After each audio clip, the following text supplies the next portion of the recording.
Now, this may just be me, but I feel like while you're watching this movie, at least psychologically, that the temperature in the room goes down about 10 to 15 degrees because of all the snow in the film, which is really awesome since we're in winter, and it's good to have a kind of nice wintry feel slasher horror film. And the movie, of course, is none other than Blood Tracks. This is a new Vinegar Syndrome Blu-ray release.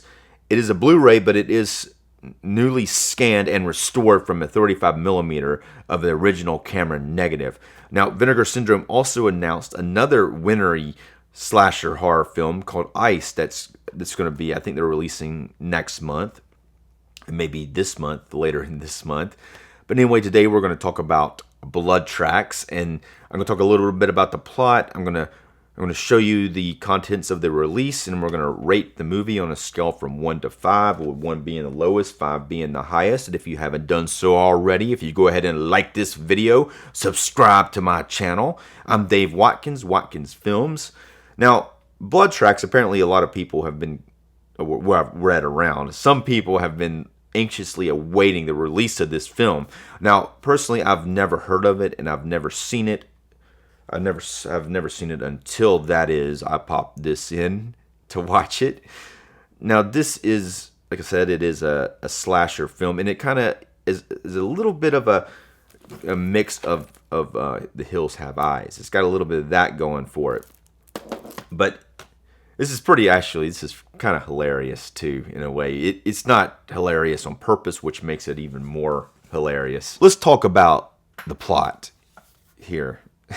So there's this lady at the beginning. It takes place before. I don't remember exactly the time frame, but it's at least like 20 years or so. But she's like got an abusive husband, and she ends up killing him and taking the kids and running off and hiding. She's scared that she's going to get a lot of trouble if she gets caught. So she takes the kids and she hides, and she goes to this abandoned factory. Now, this isn't all shown on screen, but she takes them to this abandoned factory up on this snowy mountain area. I guess it's obviously not always snowy, but it seems fairly remote. Now, the main action of the film takes place about 20 years later, and her kids are grown up, and they've lived in this factory away from everybody else. For some reason, they've gotten kind of murderous, and they're territorial. But I don't know how many other people they've killed before, but they've been living off the land, and somehow they've become very savage, and they're very dangerous. So in the movie, there's this heavy metal band, kind of a glam metal band, which is a subgenre of heavy metal, which is kind of a mixture between heavy metal and kind of pop. And it's a real band in the film. The name of the real band is Easy Action, and the band members from Easy Action actually act in the film, and they're not the main characters, but they have a pretty good bit of screen time, and all of them have to kind of try to act and get killed and things of that nature. So apparently they weren't very comfortable in front of the camera, so they had to, I guess, drink a lot of beer or something like that, which is kind of funny. But also, so basically they're shooting a music video out in the snowy wilderness. So they've got the heavy metal band members, and there's a crew, there's a camera crew, there's some dancers with them, and the makeup artists and things of that nature. There's a sound guy, camera guy, so forth. Also helping them, there's some guy who lives there. I think he works maybe with a wildlife commission. His name's John, and he seems to be somewhat of a badass. But he comes up there, brings them out there. And they're flying around on helicopters, but they all drive out there in these really big truck things. There's also another guy back at base for John knows. He's like, I don't remember the guy's name, but he's got a beard and curly hair, and that guy kind of looks a little bit like a Chuck Norris sort of character, and he's a badass too. But he's not as major of a character as John is. But John goes out there with them initially so to shoot the video. Now, the video where they're shooting it is right by this abandoned factory that these friggin' nuts are living in, that they're very territorial, and once they start kind of getting wind of some other people around, they actually kill a guy earlier on who's friends with John. Like, John is working with the wildlife guys, and he kind of knows his shit. Another guy he knows goes into the factory, and then they kill him. Now, they're very territorial, and if they'd like just chilled out, they probably wouldn't have had to kill anybody. But so they freaked out, they panicked, and they're like, they know where we are now. We got to kill them. So then they kill John's friend. Just to let the audience know that they're there and they're going to kill people. But so Easy Action and their film crew, they're shooting a music video, and there's also a cabin right by where they're shooting the music video, which is really close to walking distance to the abandoned factory. You think at some point somebody renting that cabin would have went over to the factory, but they say not to go in the factory because it's very dangerous. They're worried about it because it's such an old factory. They're worried about it's too dangerous to go inside. The floors might fall in or whatever. So I guess that kind of helps because they've been living there for a long time. It kind of helps. Nobody wants to go in there because it's too dangerous to go in there. But everybody goes in there anyway for the most part. And it really doesn't look all that dangerous. You don't ever see really the floors break too much. Now, I don't want to give away all the plot twists. No, I'm just kidding. There's not that many plot twists. But so there is a bit of a snow avalanche, which is so kind of everybody gets trapped up on the mountain. But John goes down to go get help, go get his friend, the guy with the beard and the curly hair who looks kind of like a little bit like Chuck Norris. He's a badass, by the way. But he goes to get those guys to come up back and help. And other people up there have walkie-talkies, and they're like, copy this, copy that. So in the meantime, like the sound guy, for instance, thinks that he decides to go back into the abandoned factory. He's like, man, we can get some good sound takes in there. He goes in there and then gets killed, and then someone else goes to look for him and they get killed. And then so once the friggin' nuts in there, they're a bunch of like Hills Have Eyes type of guys, the lady's sons. Like some of them get out and they go to the cabin and they start killing the musicians and stuff, the Easy Action guys. But so the Easy Action guys get a lot of action, as you would expect, because they were pretty hilarious looking 80s rocker guys with big hair.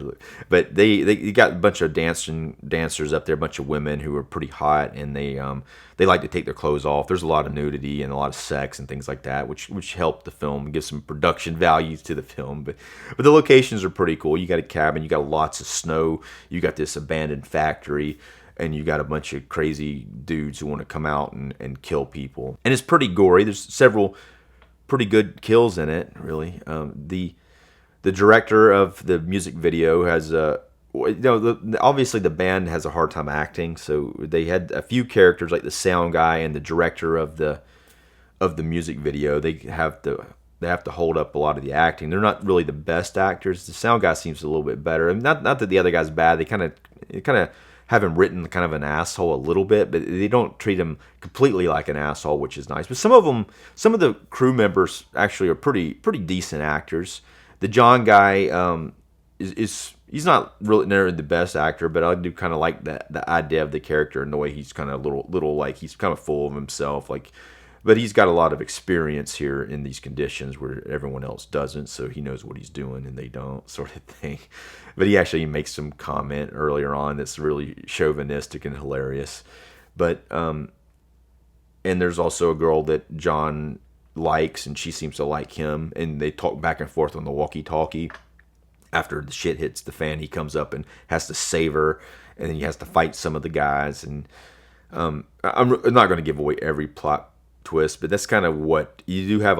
There's some pluses to it. Now, as far as the way the actors are treated, and not really necessarily the actors, but the characters are treated, they're trying to treat it in a kind of haphazard way, where they're a lot of times they'll be covering a scene and it'll be kind of like a wider master. It's like the characters are kind of secondary to whatever else they're doing. They're all just there for the most part to get their asses killed, but yeah, I mean that's just kind of what they're doing with the characters. Some of the actors try to do what they can with what they got. Like the guy playing the director, he tries to do something with what he's got, and so, they're not necessarily like horrible actors, but it's the way that characters are written and the way that they're treated. They're just kind of there to do their part in getting killed or losing their clothes or having sex or whatnot. The band.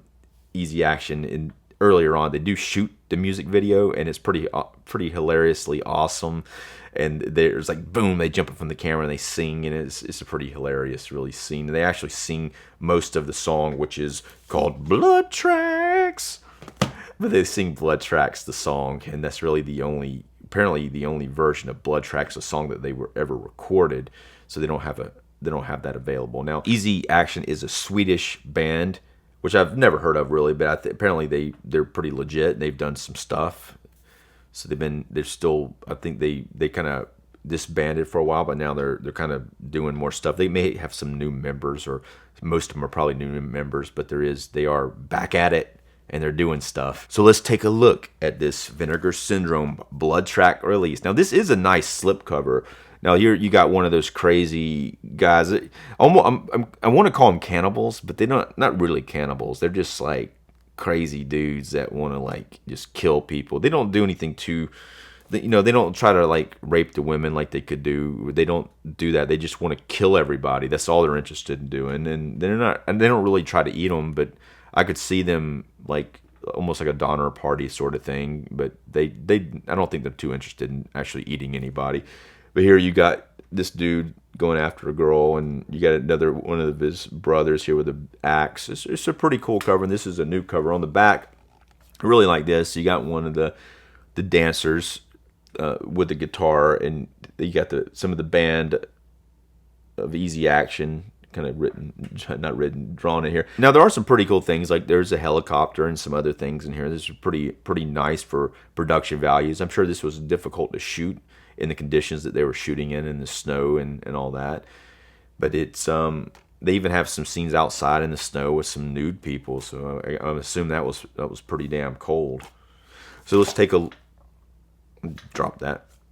look at the inside. Now before I do this, I want to tell you that I did go ahead and reverse the insert. So this is the original cover, and there's John looking like a badass, and then there's the group of. That's Easy Action down there. I think that's the group. So this is the original cover. This is their new one. They're both pretty good. There's that crazy dude up there with the axe who's here in the middle here. I do like, in the original cover, I do like the way they have John here. But they kind of missed out on doing that. They're trying to make it a little more simple. On the inside, what do we got? We have one disc. It's a Blu-ray only. So there's no 4K, but it is a 4K scan. Now, as far as this film, again, it's the first time I've seen it, so it's kind of hard to do a rating on it. It's not a very good movie. I will say it's a good, bad movie, and it's got some things that it's pretty impressive. Their conditions that they shot in. It's not the snow looks very nice, and there's some pretty good kills in it, and a lot of there's some nice nudity in it. But as far as the film, I'm probably being a little too generous. I'm going to give it 3 stars. For the film, I'm going to give Vinegar Syndrome's treatment of it here 3.5 stars. I think they did good. I would have liked to have seen a true 4K. They did have a scan of it, but it's still Blu-ray.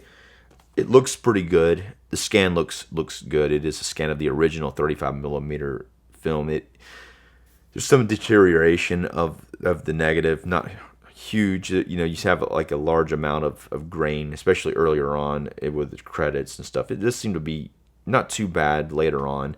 And as far as just like you see a pretty good bit of detail. Everything looks pretty nice. I could see most of what was going on. I wasn't like trying to see what the heck was up. The blacks are pretty deep here, but everything seems to be in good shape. So anyway, if you've seen this film or have been anxiously anticipating its release, let me know your thoughts on it, or if your excitement about possibly seeing it or obtaining this Vinegar Syndrome, not 4K, the Blu-ray release of it. Let me know what you think, and if you could do that in the comment section below.